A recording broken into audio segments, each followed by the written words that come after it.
Hai Sobat Waras, ada banyak pertanyaan Sobat Waras di kolom komentar yang terlewat ataupun tidak sempat dibalas oleh Dr. Aldo. Oleh karena itu, kami berinisiatif menghadirkan segmen khusus konsultasi cepat waras.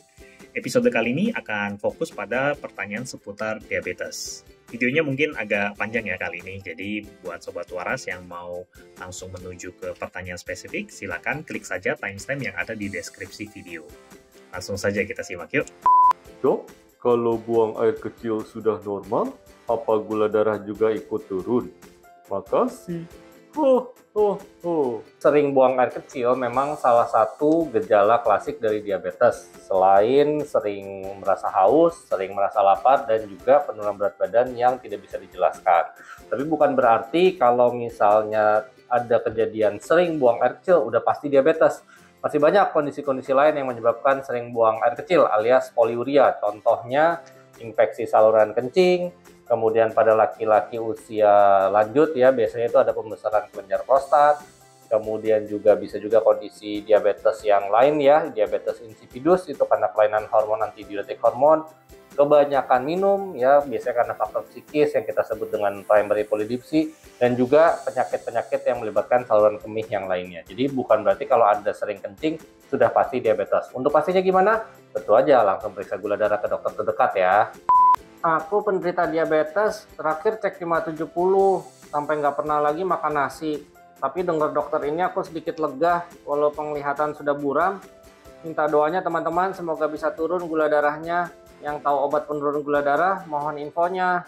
Oke, terima kasih apabila sudah mendengarkan saya malah jadi lebih tenang gitu ya. Nah, sedikit komentar, ini gula darah 570 itu termasuk kategori cukup tinggi ya, bahkan ya tinggi banget sebenarnya ya, dan beresiko untuk muncul komplikasi diabetes, misalnya ketoasidosis atau hiperglikemi hiperosmolar non-ketotik gitu ya, dan juga komplikasi-komplikasi kronik lainnya dalam jangka waktu kedepannya kalau gula darahnya tidak segera ditangani. Menurut pengalaman pribadi dan kalau kita konversi dari angka 570, mungkin rata-rata gulanya kalau misalnya gula darah puasa juga mungkin masih di antara 300 gitu ya, jadi 300 sampai 500 gulanya, itu biasanya HbA1c-nya pasti sudah di atas 10 sih. Nah, kalau dari panduan untuk terapi pasien yang HbA1c-nya sudah di atas 9 atau di atas 10 dengan ada komplikasi ya, ini kan ada gangguan penglihatan, sangat disarankan untuk segera menormalisasi gula darahnya dengan menggunakan insulin. Insulin tidak murni harus insulin full ya, kalau misalnya pasiennya masih belum mau ya untuk full insulin, bisa kita kombinasi dengan obat minum, jadi bisa kayak setengah-setengah gitu. Tapi kalau misalnya memang gulanya masih susah terkontrol, ya perlu dilakukan intensifikasi terapi sehingga insulinnya mungkin bisa ditingkatkan sampai tercapai target gula darah yang optimal ya, sesuai dengan target yang ditentukan oleh dokternya, sehingga jangan sampai komplikasinya bertambah. Ini kasihan udah gangguan penglihatan, matanya udah buram, jangan sampai kena pembuluh darah yang lain ya, misalnya jadi gangguan ginjal atau kena saraf, neuropati, atau kena masalah pembuluh darah jantung atau otak, stroke, gangguan pembuluh darah di kaki sehingga gampang luka. Jangan sampai komplikasinya merembet kemana-mana ya. Dan ya kalau udah kayak begini ya berobatlah ke dokter spesialis penyakit dalam kalau bisa, nggak usah ke saya ya, ke dokter penyakit dalam terdekat aja supaya bisa mendapatkan terapi yang terbaik. Sekarang diet paling mutakhir, diet karnivora, diet zero karbo, tanpa nasi dan kawan-kawan, diabetes hilang. Oke, jadi ada beberapa hal yang mesti diklarifikasi dari pernyataan di komen ini. Nomor satu adalah diabetes hilang. Kalau teman-teman atau keluarganya didiagnosis oleh dokter sudah mengalami diabetes, itu berarti memang sudah mengalami yang namanya penyakit kronik. Dan diabetes itu sifatnya kronik progresif. Dalam arti kata, sampai saat ini belum ada satupun obat yang benar-benar bisa membuat status diabetesnya itu atau ya fungsi pankreasnya ya menjadi normal kembali. Jadi belum ada teman-teman. Cuman diabetes bisa terkontrol gula darahnya seperti layaknya orang sehat yang tidak sakit diabetes dengan berbagai cara, mulai dari perubahan gaya hidup, atur pola makan, ya gaya hidup lebih aktif, olahraga rutin, sampai harus perlu dibantu obat. Pada video saya yang diabetes bisa sembuh tanpa obat, itu sebenarnya fokus untuk ke lifestyle ya, untuk pola hidup sehat. Karena kalau yang diabetesnya masih awal-awal baru ringan, itu bisa saja gulanya terkontrol tanpa memerlukan obat, sehingga bisa tanda kutip dikatakan pasiennya menganggap dirinya sembuh. Tapi tentu harus dicek up berkala, karena seiring dengan bertambahnya usia, fungsi pankreas itu bisa menurun sehingga diabetesnya menjadi lebih berat lagi. Nah, sekarang untuk diet ya. Untuk pasien diabetes yang gulanya relatif tidak tinggi-tinggi sekali, berbagai macam diet yang disebutkan tadi ya, diet tanpa nasi ya, atau diet rendah karbohidrat, itu silahkan saja gitu ya. Bahkan kalau yang masih pre-diabetes nih, satu tahap sebelum diabetes, itu boleh mau intermittent fasting ya, mau itu selama memang bisa ditoleransi oleh badan dan tetap dilakukan pemantauan gula darah. Tapi kalau misalnya pasiennya sudah diabetes dan terjadi dekompensasi metabolik nih ya, misalnya banyak gejala yang dialami oleh pasiennya, apalagi sudah pernah masuk rumah sakit karena keracunan gula darah yang terlalu tinggi, sangat-sangat tidak disarankan untuk diet ekstrim seperti contoh-contoh tadi ya. Jadi sama sekali tidak makan nasi, atau diet keto gitu ya, atau misalnya puasa padahal gula darahnya tinggi sekali ya. Bahkan puasa Ramadan saja kalau misalnya gula darah terlalu tinggi, apalagi pasiennya dinilai resiko puasanya itu risiko tinggi ya, itu tidak dianjurkan berpuasa karena tidak minum. Gula darah yang terlalu tinggi dan tidak minum itu resiko dehidrasi.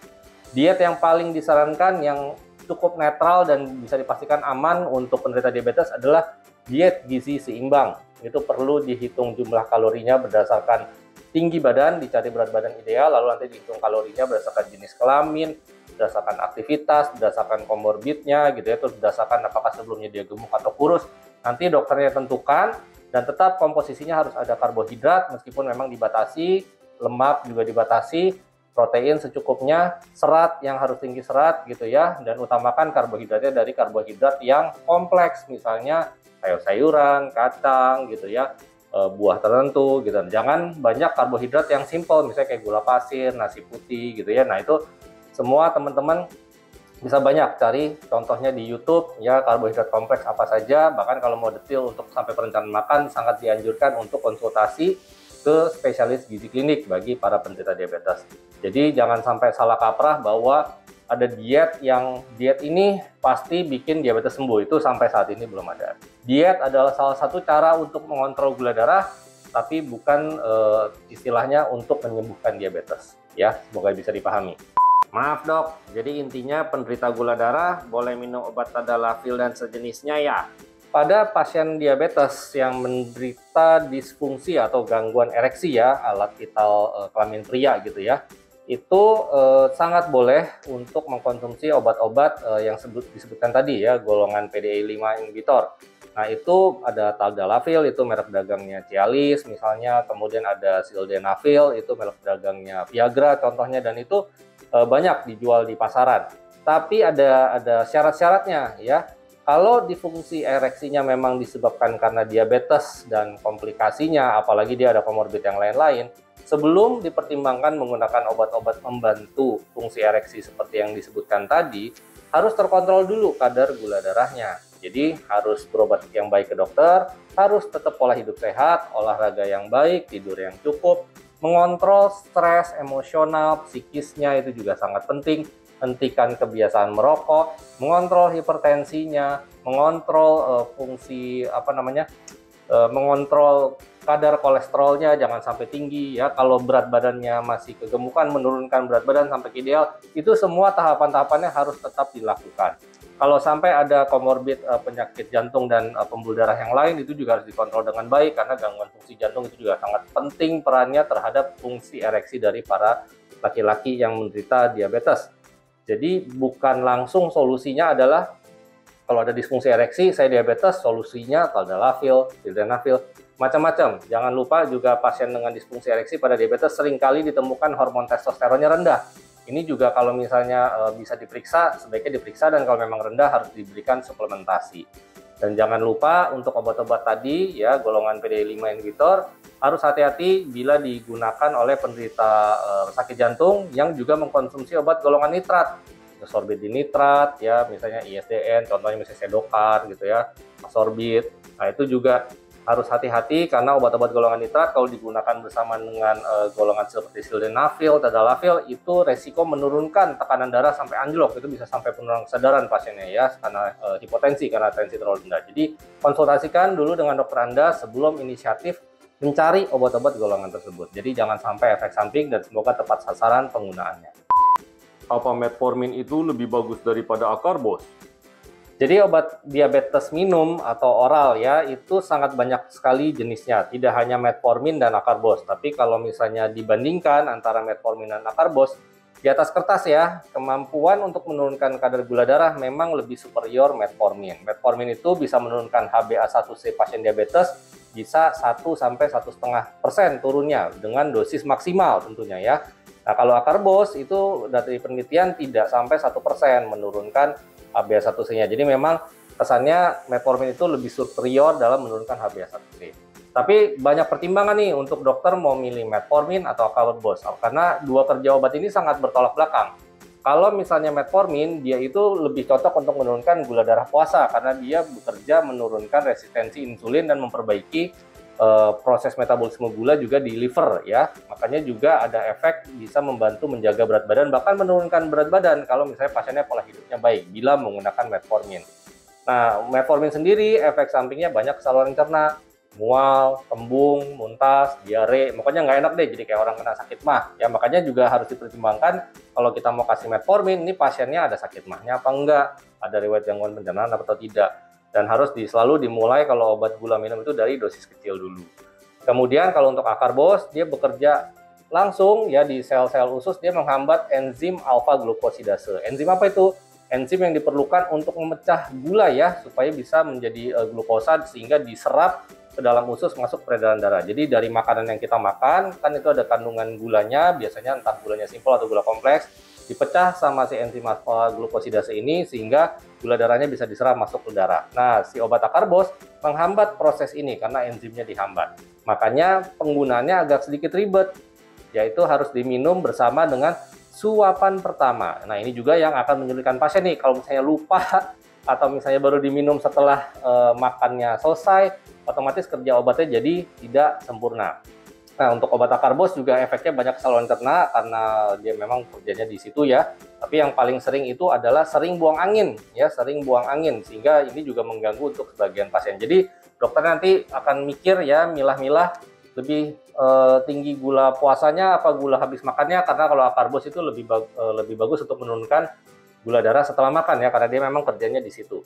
Nah, jadi kalau misalnya lebih tinggi gula puasanya, pasiennya tentu lebih cocok diberikan metformin dengan syarat lambungnya kuat dan sebagai macam lainnya gitu ya. Jadi nggak melulu pasien itu pasti obatnya metformin, pasti obatnya acarbose. Banyak yang harus dipertimbangkan sama dokter. Jadi sekali lagi jangan main memilih obat sendiri, konsultasikan biar dianalisa sama dokternya karakteristik pola hidup Anda, pola makan Anda, gula darah Anda seperti apa supaya dipilihkan obat yang paling tepat.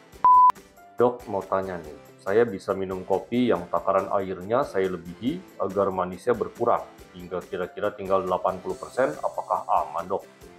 Ya, secara umum kan disuruh kurangi manis, tapi yang lebih benar adalah mengurangi jumlah asupan karbohidrat. Nah, itu kalau misalnya mau dikuantifikasi, itu berarti harus ditimbang takaran karbohidratnya.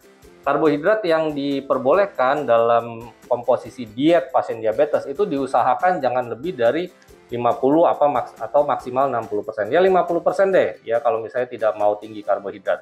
Nah, itu benar-benar harus dihitung 50% dari total kalori harian, dan kalau misalnya dikonvert ke gula, ya berarti nanti dapat itu takaran gula pasir misalnya gitu ya, bolehnya berapa. Nah, kalau misalnya ini kan statementnya hanya menambah air ya, jadi istilahnya dia mengencerkan nih, dia tidak mengurangi jumlah gula yang dari awal dia berikan. Jadi sebenarnya ini tidak mengurangi asupan gula, jadi sama saja ya, meskipun secara subjektif rasanya mungkin lebih tawar, tapi jumlah kandungan gula yang masuk ke badan akan tetap sama kalau metode yang digunakan seperti ini. Yang benar adalah udah airnya seperti biasa standar aja, tapi ya kadar gulanya sedikit-sedikit dikurangi, syukur-syukur bisa minum kopi tanpa gula seperti yang biasanya saya lakukan. Semoga bermanfaat. Nah, semoga pertanyaannya terjawab semua ya. Bagi Sobat Waras yang masih punya pertanyaan, silakan komen saja di video yang ada di channel YouTube RS Cepat Waras. Siapa tahu pertanyaan Sobat Waras terpilih untuk dijawab oleh Dr. Aldo di video konsultasi Cepat Waras berikutnya. Terima kasih sudah menyaksikan video kali ini. Salam sehat, salam waras.